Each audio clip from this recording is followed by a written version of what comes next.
أهلا بيكوا، أهلا بأجمل صبايا وأجمل ننوهات.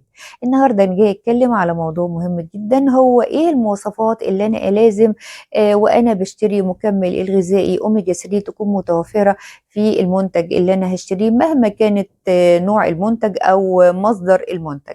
مهم جدا يا جماعة، نمرة واحد إنه يكون مصدره فيش أويل، يعني يكون زيت سمك، ما يكونش مصدره نباتي، يكون جاي من زيت السمك. مكتوب عليه كده زي ما انتم شايفين كده، ادي العلبه اللي انا بشتريها مكتوب عليها فيش اويل. مهم قوي ان انا اقرا كلمه فيش اويل او زيت سمك. طب لما اجي بقى اشتري زيت السمك ده او الفيش اويل او اوميجا 3، بيكون في شويه معلومات كده موجوده هنا.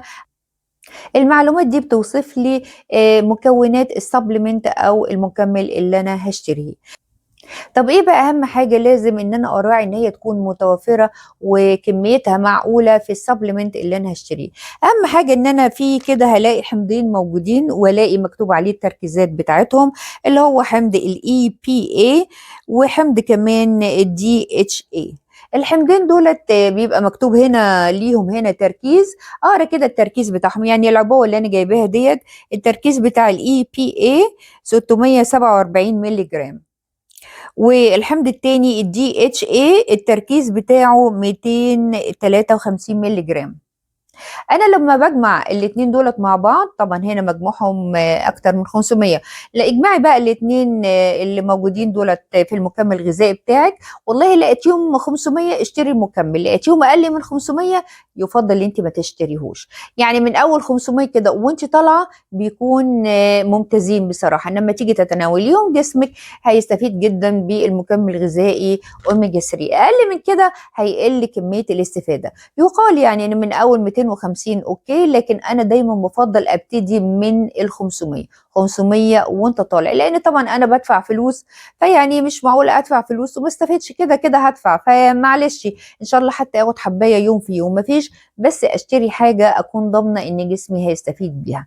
فانا دايما لما اجي اشتري مكمل ابص كده، اقرا هنا الاقي عليه فيش اويل، وابص كده هنا ادور كده الاقي فيه المكونات بتاعه السبلمنت بتاعت او المكونات الحبايه اللي انا هاخدها. زي ما قلت لما اجمع الحمضين اللي هو زي ما قلت تاني الاي بي اي والدي اتش اي، دول اتنين احماض.